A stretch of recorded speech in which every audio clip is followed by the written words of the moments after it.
Morning and Assalamu alaikum students. How are you? Hopefully you are safe at home and doing your work. It's your science class. Today the date is 13 July 2020 and the day is Monday. As we have completed chapter number 1, which was about the introduction to science. Hopefully you have printed out the PDF file that I have sent you in the last class. Open your PDF file. Hopefully you have the practice of the objective on the sheet. Open your worksheet, review questions in front of you and book. Let's solve and answer the review questions. You have to write the answer on your notebook. You can also write the question on the notebook, but the answer should be written on the notebook. First question is differentiate between science and technology. Give an example. Science और technology के दरमियान में क्या फ़र्क है, इसकी आपको example देनी है. आंसर मैंने आपको सामने, आपने नोट्स अपने सामने रखने हैं. आंसर मैं बोलती हूँ और साथ साथ आपको समझा देती हूँ. Science is the study of nature while technology is the application of science. जो साइंस है इसमें हम लोग नेचर को स्टडी करते हैं, और अगर हमने साइंस को किसी जगह पर अप्लाई करना हो तो उसको हम लोग टेक्नोलॉजी बोलते हैं. N example of science is the study of the interaction between electricity and the magnetism which is called electromagnetism. ठीक है, अगर हमने इलेक्ट्रिसिटी और मैग्नेट यानी बिजली और मैग्नेट के दरमियान में अगर रिलेशनशिप को स्टडी करना होता है तो इसको हम लोग साइंस बोलेंगे. लेकिन अगर हम इलेक्ट्रिसिटी और मैग्नेट के दरमियान में कोई चीज़ ऐसी डिवाइस बना लें तो उसको हम लोग एप्लीकेशन बोलेंगे. ठीक है. An example of technology is the application of electromagnetism to generate electricity. Electromagnetism का बनाना, फिर उससे हम लोगों को बिजली प्रोड्यूस करना, it is the application of science. Read the write-up on the famous inventor Thomas Edison. What qualities and attitude made him a successful inventor? Thomas Edison was born in 1847 in Ohio, USA.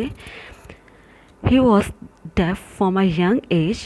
Edison attended school consistently for 5 years, partly due to his deafness and because much of the instructions in school was by rote. Edison was bored and labeled a misfit in school. To make up for the lack of formal schooling, he read avidly. He quit school after 5 years to work as a train boy, taking the chance to learn telegraphy. He spent his time improving the telegraph and went on to invent the electric light bulb, phonograph, motion picture apparatus and many other things before he died in 1931. यहाँ पर वो कह रहे हैं कि famous inventor Thomas Edison था. उसके सामने, आपके सामने इसकी ये कुछ क्वालिटीज़ रखी गई हैं. ठीक है, बताया गया है कि वो कैसा था और फिर बताया गया है कि उसने कौन कौन सी चीज़ें इन्वेंट की हैं. लेकिन वो कह रहा है कि ऐसे कौन से एटीट्यूड थे जिसने उसको एक सक्सेसफुल इन्वेंटर बनाया. हमने साइंस में एटीट्यूड्स पढ़े थे. ठीक है, और आपके जो क्वेश्चन नंबर 2 में जो answer to the review question है, नोट्स में आपके क्वेश्चन नंबर 2 है, तो उसमें आंसर मेंशन है. तो आंसर क्या है इसका? Curiosity, determination, perseverance, creativity and discipline are qualities and attitudes which made Edison a successful inventor. Next आपका है write down 5 general safety rules in the laboratory. B part है आपका 3 safety rules when handling chemicals, and C part is the procedure to follow if chemical get into your mouth और other part of your body. We have discussed all this points in the lecture. The answer is on page number 11 of the text book. You can write them.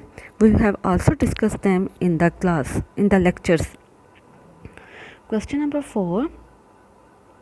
What do the following symbol represent? यहाँ पे आपके सामने कुछ pictures दी गई हैं, इनके आपने symbols के नाम लिखने हैं कि ये सिंबल्स किनको शो करते हैं, ठीक है। ये फर्स्ट है आपकी it show flammable substances, B ये आपकी है explosive substances, corrosive substances, poisonous substances और toxic substances, irritating और stimulative substances, radioactive substances। ठीक है, ये आपने इनका बुक के ऊपर ही सॉल्व कर लेना है और आपने यहाँ पे लाइन लगाकर यहाँ पर इनके नीचे इनके नाम लिख लेने हैं। वैसे ये आपके पीछे चैप्टर के अंदर भी दिया गया है, आप वहाँ से भी इसको लिख सकते हैं। B part is which of the symbol above can be found on the labels of corrosive and explosive substances। इनमें से कौन सा ऐसा सब्सटेंसेस है जो कह रहा है कि आप corrosive substances को शो करता है और कौन सा explosive substances को शो करता है, ठीक है। ये आपने बता देना है कि corrosive को कौन सा शो कर रहा है और explosive को कौन सा शो कर रहा है। Label and describe the function of each part of the Bunsen burner in the diagram। ये यहाँ पर आपके सामने ये दिया गया है, इसका आपने बताना है फंक्शन। ये भी हम लोगों ने पीछे इसका पढ़ा हुआ है, ठीक है।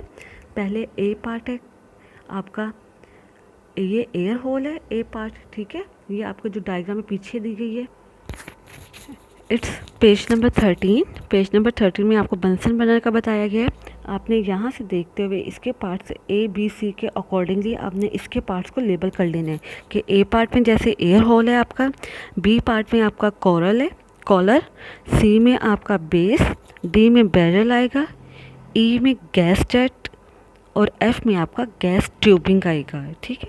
आपके वहाँ पे पार्ट्स मेंशन है ए बी सी डी, उन पार्ट्स के अकॉर्डिंग आपने इनको यहाँ से इनकी स्पेलिंग को देखकर वहाँ पर फिल कर लेना है प्रॉपर्ली। आपका जो नेक्स्ट पार्ट है वो है compare the luminous and non luminous flame of the Bunsen burner using the below. यहाँ पर आपको टेबल दिया गया है, इस टेबल में आपके यहाँ पे एक factor for comparison, colour, steady और unsteady, how hot, amount of smoke और फूड प्रोड्यूस। इसका कलर बताना है, ठीक है। फिर आपने बताना है कि वो तेज़ है या स्लो है, फिर बताना है कि वो गर्म है या नहीं, फिर आपने बताना है कि उसमें से स्मोक निकलता है या नहीं। पहले ये luminous flame and non luminous flame, ठीक है। आपने इसको फिल कर लेना है प्रॉपर्ली। इसको पहले में आपने लिखना है येलो, दूसरे में आपने लिखना है ब्लू, यहाँ पे लिखना है अनस्टेडी, यहाँ पे लिखना है स्टेडी, यहाँ पे लिखना है नॉट वेरी हॉट, यहाँ पे लिखना है वेरी हॉट। फर्स्ट कॉल इसमें आपने लिखना है smoke and soot produced, no smoke and soot produced. C है आपका 6 है draw science diagram for the following laboratory apparatus. ये भी आपका page number 14 and 15, textbook आपका जो 14 और 15 है वहाँ पर आपका ये मेंशन है, ठीक है। वहाँ से आप लोगों ने इसकी डायग्राम ड्रॉ करनी है। Beaker, tripod stand, test tube, measuring cylinder, evaporating dish, आपने इनके वहाँ से डायग्राम अपनी नोटबुक पे ड्रॉ कर लेनी है। If you are convenient to write the question, you can also write the question on your notebook, otherwise just write the answer, but the answer number and parts should be correct। 7th है Ali was asked to heat some alcohol in a test tube, write down 2 precautions he should take when heating the alcohol and explain briefly why these precautions should be taken। Write down the answer, answer is already in your notes, just understand it। The alcohol should be heated in a warm water bath and not directly over a naked flame, as alcohol is highly flammable।